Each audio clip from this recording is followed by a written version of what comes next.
तो आज show time के इस एपिसोड में एक्सप्लेन कर रहे हैं टीन वुल्फ का सीजन 6 का एपिसोड नंबर 10। तो चलिए शुरू करते हैं। और शुरू करने से पहले आप सजेस्ट कर सकते हो न्यू सीरीज चैनल के लिए, तो प्लीज कमेंट बॉक्स में लिखिए और वीडियो को लाइक करते हुए जाना, जिससे कि मैं आपके लिए और सीरीज बनाता रहूं। तो प्लीज वीडियो को लाइक करो, 150 लाइक का टारगेट है। और अब शुरू करते हैं इस एपिसोड को, जहां पर लियम अब अकेला था पूरे हॉस्पिटल के अंदर, और तभी उसे एक बोर्ड नजर आता है जो बिल्कुल रेलवे स्टेशन पे लगे बोर्ड जैसा था, जहां पर बीकन हिल्स का भी नाम है। और वो समझ नहीं पा रहा है कि बोर्ड यहाँ पर क्यों है, और इस बोर्ड को अल्टरनेटिव साइड पे स्टाइल्स भी देख पा रहा था, जहां पर स्टाइल्स बहुत ज्यादा कंफ्यूज है इस मोमेंट पे कि उसको लेने के लिए कोई शायद नहीं आ पाएगा। बट तभी वहां पर उससे लिडिया की आवाज आने लगती है, और तभी वो भागने का ट्राई करता है लिडिया की आवाज का पीछा करते हुए, जहां पर लोग उसका रास्ता कहीं ना कहीं रोक रहे थे।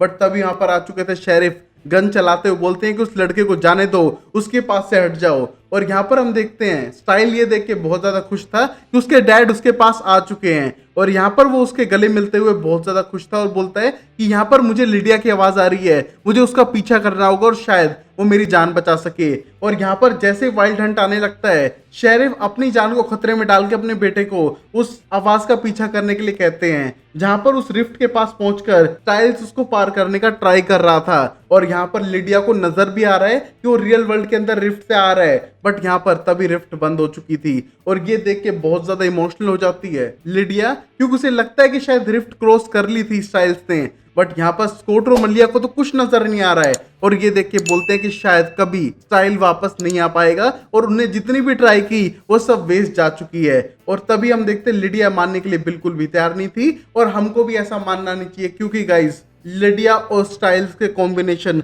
बहुत ही जहर है। फर्स्ट एपिसोड से हमने वो देखा ही था, क्योंकि रियल वर्ल्ड में अब आ चुका है स्टाइल्स अपनी कार के अंदर, क्योंकि वो वहीं से गायब हुआ था। और यहाँ पर आने के बाद वो अपनी कार ड्राइव करते हुए यहाँ से जाने लगता है अपने दोस्तों को ढूंढने के लिए। बट इसी मोमेंट पे लियम पहुंच चुका था उसी बंकर के अंदर, और एक्सप्लेन करता है स्कॉट को कि सब लोग जा चुके हैं और उसे कुछ दिखाना है हॉस्पिटल के अंदर, और वो उसको एक्सप्लेन नहीं कर पाता है कि उसने देखा क्या है। और ये कहने के बाद स्कॉट उसके साथ जाने लगता है, बट यहाँ पर वॉर्न करते हुए जाता है लिडिया को कि वो नीचे ही रहे तो ज्यादा सेफ है। बट हम देखते हैं मलिया और लिडिया बाद में बात करते हैं कि वो स्टाइल को ढूंढ कर रहेंगे, क्योंकि लिडिया को लगता है कि रियल वर्ल्ड के अंदर आ चुका है तो शायद आ ही चुका होगा, और दोनों जाएंगे उन प्लेसेस पे जहां पर उन्हें स्टाइल मिल सकता है। बट इस मोमेंट पे हम देखते हैं स्कॉट को, जो सीधा पहुंचता है हॉस्पिटल के अंदर, और वहां पर देख पाता है कि रेलवे लाइन बिछी हुई है। और ये देख के कंफ्यूज था कि बिल्डिंग के अंदर रेलवे लाइन किसने बिछाई है और ये किस तरह की रेलवे लाइन थी। बट डगलस एक्सप्लेन करने लगता है कि उसका प्लान काम कर चुका है और ये सब उसी ने किया है। और इस मोमेंट पे स्कॉट और लियम रेडी थे लड़ने के लिए, पर तभी डगलस यहाँ पर हेल हाउंड को बुला लेता है लड़ने के लिए। और यहाँ पर ये पेरिस से लड़ना तो नहीं चाहते हैं, बट इनके पास कोई ऑप्शन नहीं है। बट तभी इस मोमेंट पे हम देखते हैं स्टाइल्स को, जो पहले स्कॉट के घर जाता है, अपने घर जाता है, पुलिस स्टेशन जाता है, जहां पर कोई ना कोई तबाही मची हुई थी और उसे समझ नहीं आ रहा था कि यहाँ पर हो क्या रहा है। और एक दो जगह चेक करके वो सीधा हॉस्पिटल की तरफ ही मूव ऑन करता है, जहां पर लियम और कोट लड़ने लग रहे थे पेरिस से। बट तभी वहां पर आता है सीधा डगलस एक्सप्लेन करते हुए कि तुम कितना भी लड़ लो, मैंने दोनों वर्ल्ड को मर्ज कर दिया है, और अब जितनी भी आर्मी है वो मेरे लिए काम करेगी, और शायद तुम भी मेरे लिए ही काम करोगे फ्यूचर में, तुम ट्रू अल्फा, तुम्हारे बेटाज और बैंशी और बाकी सब भी। बट तभी वहां पर स्टाइल आते हुए मारता है सीधा डगलस के सर पे अपने बैट को, और बोलता है शायद तुम स्टाइल को भूल रहे हो। बट यहाँ पर डगलस गुस्से में वापस खड़ा होता है, तो यहाँ पर पेरिस को पटक के मारते हैं डगलस पे, और स्टाइल से मिलते हुए बहुत ज्यादा खुश हो जाते हैं। जहां पर स्कॉट और लियम बहुत ज्यादा एक्साइटेड थे स्टाइल से मिलके, बट अभी इन्हें भागना होगा यहाँ से, क्योंकि अभी भी पेरिस उनका पीछा कर रहा है और डगलस के कंट्रोल में है। बट हम देखते हैं स्टाइल का दिमाग तो बहुत तेज चलता है, उसे एक सॉल्यूशन नजर आ गया था जिससे कि वो रोक सकते हैं पेरिस को। बट वो जानना चाहता है कि वो 3-4 दिन से गायब हुआ है, तो इतना बड़ा हंगामा यहाँ क्यों मच चुका है। बट तभी स्कॉट एक्सप्लेन करता है कि तुम्हें 3-4 दिन नहीं हुए हैं, बल्कि 3 महीने बीत चुके हैं। और ये देख के स्टाइल बहुत ज्यादा कंफ्यूज है, क्योंकि उसके लिए तो सिर्फ 3-4 दिन का गैप ही लग रहा था उसे। बट यहाँ पर उसने नाइट्रोजन का सिलेंडर निकाला था जिसमें लिक्विड नाइट्रोजन थी, जिसको यूज करके वो पेरिस की आग बुझाने लगता है और उसको होश में लाता है। जहां पर पेरिस होश में आने के बाद बहुत ज्यादा खुश था, बट एक्सप्लेन करता है कि डगलस का प्लान है दोनों वर्ल्ड को मर्ज करना, और यहाँ पर वाइल्ड हंट की आर्मी को यूज करते हुए सब चीजों को कॉन्कर कर लेना, और उसको रोकना जरूरी है। और यहाँ पर उस आती हुई ट्रेन को शायद वो रोक नहीं पाएंगे, बट डाइवर्ट तो कर ही सकते हैं जिससे कि सबकी जान बच सके, और वो भी इजी नहीं होने वाला है। यहाँ पर अब हेल हाउंड होश में आने के बाद उनकी हेल्प करने लग रहा था, बट डगलस फिर भी बहुत ज्यादा स्ट्रोंग है जो दोनों वर्ल्ड को जोड़े हुए था। और अब कोर्ट का प्लान था कि सीधा स्कूल की तरफ चलें और वहां पर शायद उन्हें कोई सबूत मिल सकते हैं। जहां पर जैसे स्कूल पहुंचते हैं उन्हें वही रेलवे लाइन नजर आती है जिस पे चलते हुए अंदर जाने लगते हैं। बट यहाँ लियम के पास एक आइडिया आता है कि जिस तरह ये दोनों वर्ल्ड कनेक्ट हुए हैं शायद इसमें कोरी का कोई हाथ है, क्योंकि वो दोनों वर्ल्ड में एग्जिस्ट करता है और ट्रेवल भी करता है, और कई बार उसने घोस्ट राइडर को पकड़ा भी हुआ है। तो शायद उसको यूज करते हुए डगलस कोई खतरनाक प्लान कर रहा है, तो शायद उसको ढूंढना जरूरी है और उसके लिए उसे वाइल्ड हंट के वर्ल्ड के अंदर जाना होगा। यहाँ पर इसकी परमिशन बिल्कुल भी नहीं देता स्कॉट, बट यहाँ पर लियम बिना किसी की सुने वहां से जाने लगता है, जहां पर वो मर के नहीं जाने वाला है वाइल्ड हंट के वर्ल्ड के अंदर, बल्कि उनका एक घोड़ा चुरा के ले जाने वाला है, क्योंकि उसे घोड़ों के पैरों के निशान मिल चुके थे। जहां पर हम देखते हैं घोस्ट राइडर उस पर अटैक भी करता है, बट यहाँ पर अभी भी थियो जिंदा था और उसकी आके जान बचाने लगता है उस वाइल्ड हंट को खत्म करके। बट हम देखते हैं इसका प्लान सुनकर थियो बोलते हैं कि तुम पागल हो गए हो जो तुम वाइल्ड हंट के वर्ल्ड के अंदर जाओगे, और ये बेवकूफाना प्लान है। बट यहाँ पर लियम उस प्लान पे फॉलो करते हुए उस घोड़े को दौड़ाते हुए टेलीपोर्ट कर लेता है वाइल्ड हंट के वर्ल्ड के अंदर, जहां पर इस मोमेंट पे हेडन और मेसन ढूंढने लग रहे थे कोरी को, बट उन्हें वो नहीं मिला था। बट उसकी आवाज पहचानते हैं माइक के अंदर, जो बता रहा था कि कुछ ही देर में ट्रेन आने वाली है। और यहाँ पर लियम आने के बाद उनकी हेल्प करता है ढूंढने में और उनको मिल भी जाता है कोरी, जो बहुत बुरी हालत में था। और यहाँ पर उसको रेडियो वाले रूम के अंदर बांध के रखा हुआ है और डगलस उसे यूज कर रहा है दोनों वर्ल्ड को मर्ज करने के लिए। और यहाँ पर लियम सही कह रहा था, बट यहाँ पर कोरी की हालत बहुत ज्यादा खराब है और उसको हेल्प भी नहीं कर सकते इस मोमेंट पे, क्योंकि सब लोगों की जान बचानी होगी और तभी यहाँ से कोरी को निकाल के ले जा सकते हैं रियल वर्ल्ड के अंदर। और अगर अभी ले गए जितने भी लोग इस वाइल्ड हंट के अंदर फंसे हुए हैं वो यहीं पर फंसे रह जाएंगे, तो उसकी हेल्प भी नहीं कर सकते हैं। बट राइट मोमेंट का वेट कर रहे थे तीनों वाइल्ड हंट के वर्ल्ड के अंदर। और यहाँ स्कॉट एंड स्टाइल ने ठान ली थी कि वो आपसे अलग अलग डायरेक्शन में कभी भी नहीं जाएंगे, बल्कि साथ मिलके सारे काम करेंगे। तो दोनों जाने लगते हैं स्कूल के अपोजिट डायरेक्शन में उन रेलवे लाइन को फॉलो करते हुए, और उन्हें वहां पर एक डाइवर्शन मिलता है और उनको लगता है कि शायद इसको डाइवर्स करने से सबकी जान बचाई जा सकती है। बट वहां पर डगलस आके गायब कर देता है सबसे पहले स्टाइल्स को और बाद में स्कॉट को भी। बट यहाँ पर दोनों वर्ल्ड मिल चुके हैं, तो जितनी बार भी उन्हें टेलीपोर्ट करता है वो स्कूल के अंदर ही बार बार वापस अपीयर होने लग रहे थे और बाहर निकलने की ट्राई करते हैं। बट यहाँ पर जितने भी घोस्ट राइडर हैं वो भी उन्हें गोली मार के गायब करने लग रहे थे। और ये देख के स्टाइल को लगता है कि वो यहाँ से कभी भी नहीं निकल पाएंगे, क्योंकि ये एक लूप बन चुका है। और उस मोमेंट पे हम देखते हैं लिडिया और मलिया को, जो स्कूल के अंदर ही थे और लाइब्रेरी को देख पाते हैं एक रेलवे स्टेशन जैसा, जहां पर बहुत सारे लोग बैठे हुए थे और वो शायद अपनी ट्रेन का वेट कर रहे हैं। और ये देख के लिडिया समझ चुकी है कि ये वाइल्ड हंट की वजह से हुआ है, क्योंकि वहां पर भी एक रेलवे स्टेशन था जहां से स्टाइल ने हमको कॉन्टेक्ट किया था। और इस मोमेंट पे वो जगाने की ट्राई करती है कई सारे लोगों को, बट कोई भी रिएक्ट नहीं करता है। बट तभी वहां पर उन्हें पीटर दिखाई देता है और पीटर को जगाने पे भी ना उठने पर समझ पा रहे थे कि किसी तरह का इमोशनल कनेक्शन चाहिए जिससे कि वो किसी बंदे को उठा सके। जहां पर मलिया ट्राई करती है उसे डैड कहते हुए उठाने का, और धीरे धीरे करके यहाँ पर उठ चुका था पीटर। बट बोलता है कि यहाँ से निकलना शायद नामुमकिन होगा उन लोगों के लिए, क्योंकि अब वाइल्ड हंट उनको फिर से पकड़ सकता है। बट यहाँ पर हम देखते हैं मलिया और लिडिया ने हार नहीं मानी थी, और जैसे वो बाहर जाने लगते हैं वहां पर अटैक कर दिया था उन घोस्ट राइडर्स ने उन पे। और यहाँ पर अब पहली बार पीटर अपनी जान देने के लिए तैयार है अपनी बेटी को बचाने के लिए, और यहाँ पर अटैक कर देता है उन घोस्ट राइडर पे, जिससे कि लिडिया और बाकी सब वहां से भागकर जा सके। बट हम देखते हैं जब अपने डैड की हालत देखती है तो मलिया वापस अटैक करने के लिए अंदर जाती है उन घोस्ट राइडर पे, अपनी जान की परवाह करे बगैर। बट यहाँ पर लिडिया सीधा आगे जाने लगती है और उसको आवाज आने लगती है स्टाइल्स की, जिसको सुनकर वो आगे जाती है। बट वहां पर स्टाइल के ऊपर अटैक कर रहा था ये घोस्ट राइडर,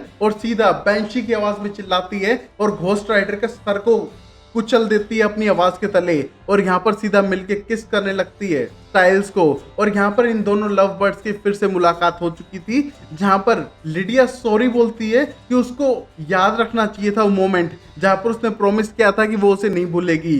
बट यहाँ पर जब दोनों वापस साथ मिल चुके हैं तो एक दूसरे के साथ इंटीमेट टाइम बिताने लग रहे थे, और इनको कोई परवाह नहीं है बाहर घोस्ट राइडर्स हैं। बट इस टाइम पे जो चुम्मी का सीन है वो कंटिन्यू चलता है। और अब अगले सीन में हम देखते हैं ओल्ड लव बर्ड्स को, जो थे मलिसा और मिस्टर आर्जेंट, और उन दोनों को कोई रास्ता नहीं मिल रहा है इस वाइल्ड हंट से बाहर जाने का। बट तभी वहां पर एक बंदा आता है जिसपे वो अटैक करके उसकी गन छीन लेते हैं। और यहाँ पर घोस्ट राइडर की गन होने के उनके पास कई सारे फायदे थे।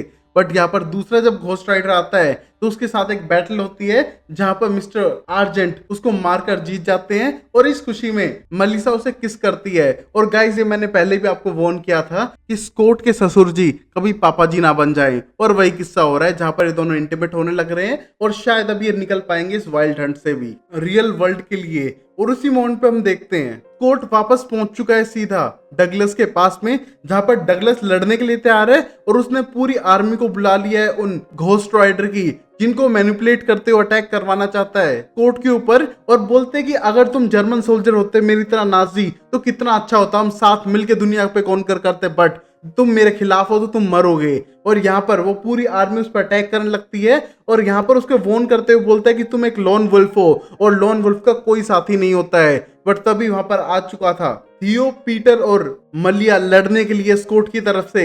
और यहाँ पर वो पटक पटक के मारने की कोशिश करते हैं इन सब घोस्ट राइडर्स को। और उन्हें पता है अगर गन लग भी गई तो पास वाले स्कूल में ही तो टेलीपोर्ट होंगे, वहां से फिर आ जाएंगे लड़ने के लिए। और यहाँ पर लड़ाई के बीच में किसी को भी गोली नहीं लग रही थी क्योंकि उन्हें पता चल चुका है कि घोस्ट राइडर कैसे गोली मारते हैं। और बचते हुए यहाँ पर लड़ने लग रहे हैं उन सबसे और अपनी जान बचाते हुए उस डाइवर्टर तक पहुंचने की कोशिश कर रहे हैं क्योंकि बस ट्रेन आने ही वाली है। और यहाँ पर स्टाइल भी स्कूल से निकलता है लिडिया के साथ में हेल्प करने के लिए। बट तभी उसे उसकी मॉम की आवाज आती है जिसको देख के उसकी तरफ भागने लगता है। बट तभी लिडिया उसे रोकती है और एक्सप्लेन करती है कि तुम्हारी मॉम नहीं है बल्कि वाइल्ड हंट और तुम्हारे डैड की मैनिफेस्टेशन की वजह से एक मॉम जैसा दिखने वाला पर्सन आ चुका है जो तुम्हारी मॉम रियल में बिल्कुल भी नहीं है और उस पर यकीन मत करना। बट हम देखते हैं कहीं ना कहीं स्टाइल अपनी मॉम से फिर से मिलना चाहता था, उससे दूर से ही बातें करने लगता है। बट तभी उसे एक्सप्लेन होता है कि ये स्टाइल को हमेशा हमेशा के लिए खत्म करने के लिए आए जिससे कि वो रह सके शेरिफ के साथ में। और यहाँ पर उसका रियल चेहरा देखते ही उसे भगाने का ट्राई करती है लिडिया। बट लिडिया की गर्दन पकड़ के उसकी आवाज छीन लेता है कुछ मिनट्स के लिए।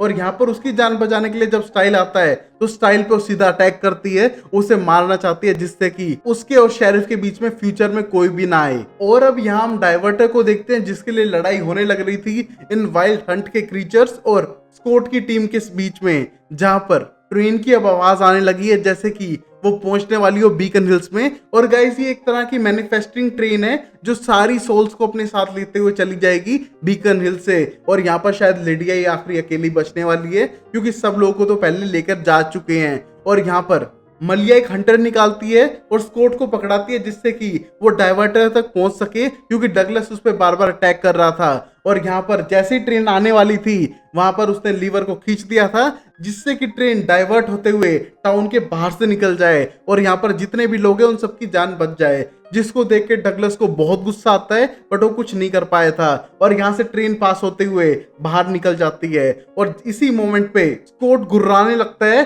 सारे पैक के लोगों को बताने के लिए कि उसने जीत हासिल कर ली है। और जैसे ये पता चलता है लियम को, यहाँ पर वो जल्दी से सारे वायर निकालने का ट्राई करता है कोरी की बॉडी से जिससे कि जितने भी लोग बच चुके हैं उनको रियल वर्ल्ड के अंदर लेके जा सके, जहां पर कोरी को बहुत ज्यादा पेन होता है बट उसको पता है कि वो जल्दी हील हो जाएगा तो इसमें कोई वरी की बात नहीं है। और यहाँ पर कोरी के अंदर से सारे वायर्स निकालते हैं और जितने भी लोग उस पुलिस स्टेशन बाकी जगहों पे थे, उस लाइब्रेरी, रेलवे स्टेशन और बाकी जगहों पे थे, वो वहां से गायब होने लगते हैं और अपनी रियल प्लेस पे जाने लगते हैं जहां पर वाइल्ड हंट ने उन्हें पहली बार पकड़ा था। और जैसे ही सारे लोग यहाँ से गायब हो जाते हैं, कोरी को भी यहाँ से लेकर जा चुके थे और अब शेरिफ जाते अपने बेटे स्टाइल्स की जान बचाने के लिए और यहाँ पर वो मार डालते हैं उस इमेजिनरी वाइफ को जो उसके बेटे को मारने का ट्राई कर रही थी, जिसमें लिडिया उसको बेंची की आवाज में चिल्लाते हुए और शेरिफ गोली मारते हुए वहां से भगा देते हैं। और यहाँ पर अब स्टाइल्स की जान बच चुकी है और सारे जितने भी लोग वाइल्ड हंट में थे वो अब रियल वर्ल्ड के अंदर आ चुके हैं। बट ये देख के डगलस को तो बिल्कुल भी खुशी नहीं हुई है। वो गुस्से में वाइल्ड हंट पे चिल्लाने लगता है क्योंकि वाइल्ड हंट अब आगे बढ़ने लगी थी अगले टाउन की तरफ जो भी उन्हें मिशन मिलेगा। बट यहाँ पर वो चिल्लाने लगता है और पूरी वाइल्ड हंट को फोर्स करता है वहां पर अटैक करने के लिए क्योंकि वो उनका लीडर है।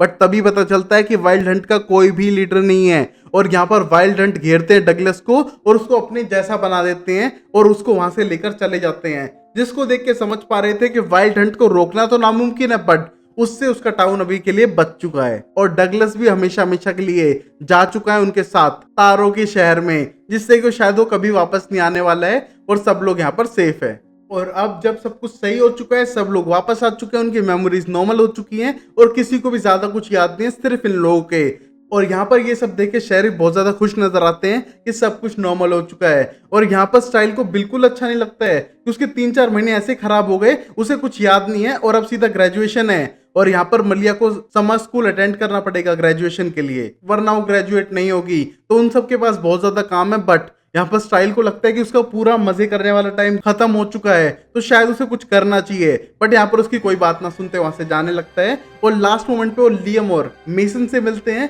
क्योंकि वो नेक्स्ट जनरेशन है, उन्हें ये पूरी जगह संभालनी होगी। बट तभी लियम के क्वेश्चन थे कि अगर उसे अल्फा बनना है तो शायद उसे स्कॉट को मारना होगा, और वो इस प्लान में राइट नाउ तो बिल्कुल भी नहीं है। और ये सोचते हुए स्टाइल बोलता है कि फनी था, बट मेसन तुम्हारी हेल्प करेगा हमेशा, जिस तरह मैं स्कॉट की करता रहा हूँ। और यहाँ पर मेसन को अपने वाला बैट देता है और तभी मेसन बोलता है मैं खेलता नहीं हूँ। तो ये कहने के बाद स्टाइल एक्सप्लेन करता है कि उसने भी कभी बेसबॉल नहीं खेला, बट ये बैट तेरे बहुत काम आएगा, क्योंकि इस बैट से लगभग स्टाइल ने सबकी बजा रखी थी, उसने सबको इस बैट से मार रखा था, तो कहीं ना कहीं शायद काम आ जाए उसके। और ये कहने के बाद स्कॉट से अकेले में बात करता है, जहां पर वो अपनी जीप स्कॉट को देके जाने वाला था, बट एक वार्निंग के साथ कि अगर जीप को कुछ हुआ तो स्कॉट की टांगे टूटने वाली हैं। जीप को अच्छे से रखे, और उसका एडमिशन यूसी डेविस में हो चुका है, तो इससे बढ़िया क्या है, अब शायद वो मेडिकल स्टूडेंट बन जाएगा। और यहाँ पर स्टाइल का भी एफबीआई में हो चुका था, जहां पर स्कॉट के डैड ने उसकी थोड़ी बहुत हेल्प कर दी थी, जिससे कि उसे एक प्रोग्राम में शामिल कर लिया गया है और शायद बड़ा होके वो एक एफबीआई एजेंट बनने वाला है। और ये देख के दोनों खुश थे, बट सबसे बढ़िया करियर था लिडिया का, जिसको एमआईटी में डायरेक्ट एडमिशन मिल चुका था। और शायद अब सारे दोस्त अलग अलग रहेंगे, बट किसी ना किसी तरीके से कांटेक्ट करते रहेंगे, और अब सिर्फ समर वेकेशन है जो टाइम है उनका एंजॉय करने का। और हम देखते हैं दोनों गाड़ी में बैठ के वहां से जाने लगते हैं, बट तभी रेडियो पे एक न्यूज थी कि जंगलों में एक लाश मिली है, और इसको देख के समझ जाते हैं कि अब उनको जंगल में जाना होगा अपनी एडवेंचरस लाइफ को फिर से स्टार्ट करने के लिए। और यहाँ पर दोनों जंगल की तरफ जाने लगते हैं, और यहाँ पर सीजन 6 का पार्ट 1 यहीं पर खत्म होता है, जहां पर वाइल्ड डर्ट अब जा चुका है, बट सीजन 6 का पार्ट 2 अब स्टार्ट होगा एपिसोड नंबर 11 से लेके 20 तक, जो मैं जल्दी एक्सप्लेन करूंगा। तब तक के लिए वीडियो को लाइक करें, चैनल को सब्सक्राइब करें और देखते रहें शो टाइम अमेजिंग सीरीज के लिए। तब तक के लिए take care, bye bye, sayonara and Tata.